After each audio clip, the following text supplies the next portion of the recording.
नमस्कार। कथामृत के चैनल के सभी श्रोताओं को, दर्शकों को मेरा प्यार भरा नमस्कार।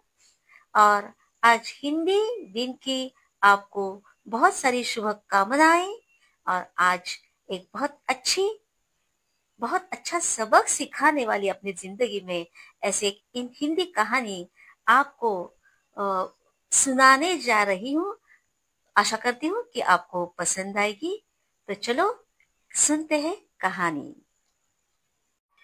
नमस्कार। कथामृत ये चैनल के सभी श्रोताओं का मैं तहे दिल से स्वागत करती हूँ। तो आज हम ऐसी बातें करेंगे और बातें करते करते कहानी भी सुनेंगे। हाँ हाँ।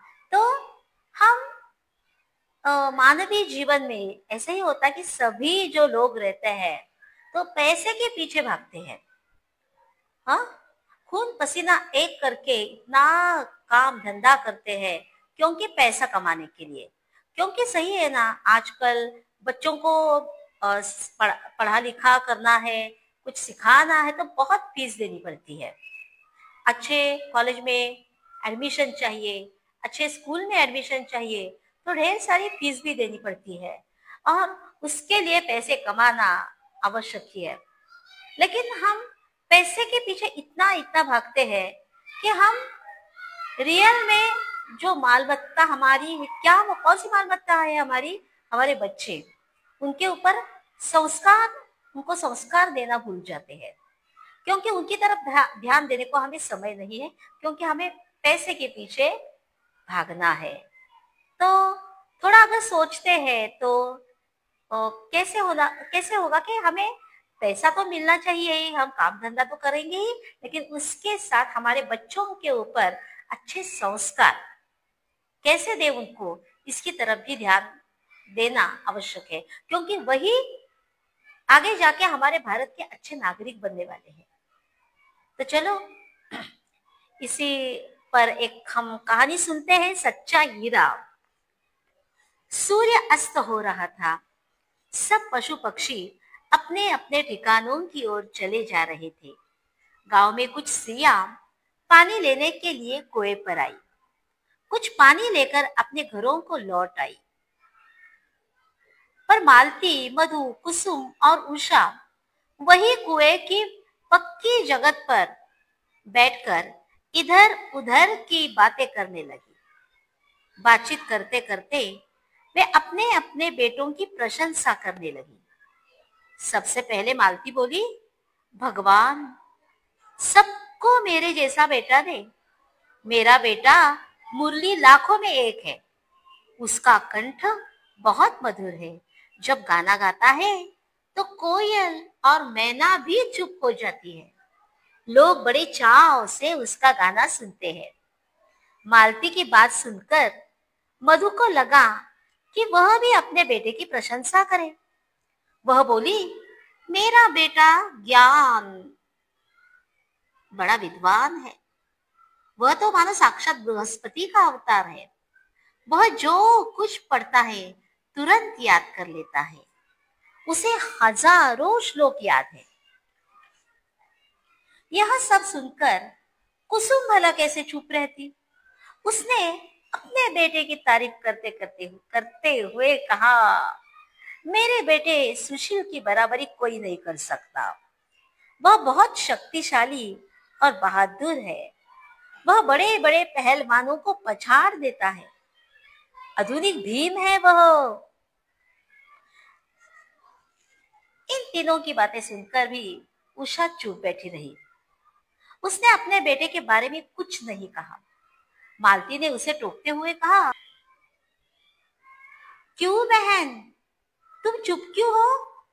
तुम्हारा भी तो एक बेटा है। तुम भी अपने बेटे के बारे में हमें बताओ। उसमें क्या विशेषता है वो?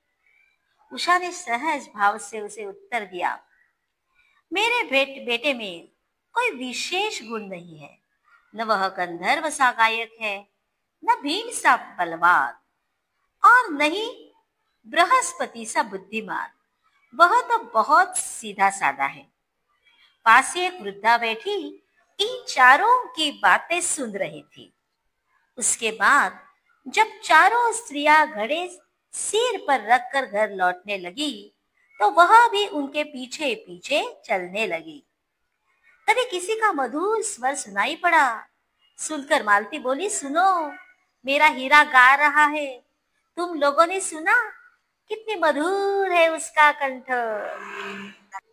मुरली गीत गाता हुआ उनके पास से गुजर गया। उसने अपनी माँ की ओर आंख उठाकर भी नहीं देखा। तभी मधु का बेटा ज्ञान गीता के श्लोकों का पाठ करता हुआ निकला। लग रहा था मानो सरस्वती उसके कंठ में विराजमान हो। मधु ने प्रसन्न होकर कहा, देखो, यही है मेरी गोद का हीरा। परंतु वह भी माँ की ओर देखे बिना वहां से चला गया। थोड़ी दूर चलने पर उन्होंने देखा कि एक युवक अकड़ता हुआ सामने से चला आ रहा है। उसका सीना तना हुआ था, चाल में हाथी जैसी मस्ती थी। वह कुसुम का बेटा सुशील था। सुशील भी मस्ती में चलता हुआ इन सबके पास से गुजर गया। वे सब कुछ और आगे बढ़ी तो उन्होंने एक अन्य नवयुवक को आते हुए देखा। उसने दूर से इन स्त्रियों को सिर पर घड़ा उठाए देखा। वह दौड़कर इन सबके पास आया। उसने उषा के सिर से घड़ा उतारते हुए कहा, माँ, तुम ये सब काम क्यों करती हो? ये मेरे काम है, तुम चलो, घड़ा में ले आऊंगा। वह उषा का बेटा सलील था। बाकी तीनों स्त्रियां आश्चर्य से उषा और सलील को देखती रह गई। मालती ने पीछे पीछे आ रही वृद्धा से पूछा, माँ जी, आपने हम चारों को बेटों के बारे में तो सुना और उन्हें देख भी लिया। अब आप ही बताइए, इनमें से सबसे अच्छा किसका बेटा है? वृद्धा ने उत्तर दिया, मैंने यहाँ से कुछ युवकों को जाते तो देखा है, पर बेटा तो मुझे एक ही दिखाई दिया, जो कंधे पर घड़ा लिए आगे आगे जा रहा है। सच्चा हीरा यही है, जो बेटा माँ को बोझ उठाते देखकर भी उसका बोझ हल्का नहीं कर सकता। वह कैसे सच्चा हीरा हो सकता है? वृद्धा की ये बातें सुनकर तीनों का घमंड चूर चूर हो गया। वृद्धा ने बिल्कुल सही कहा था।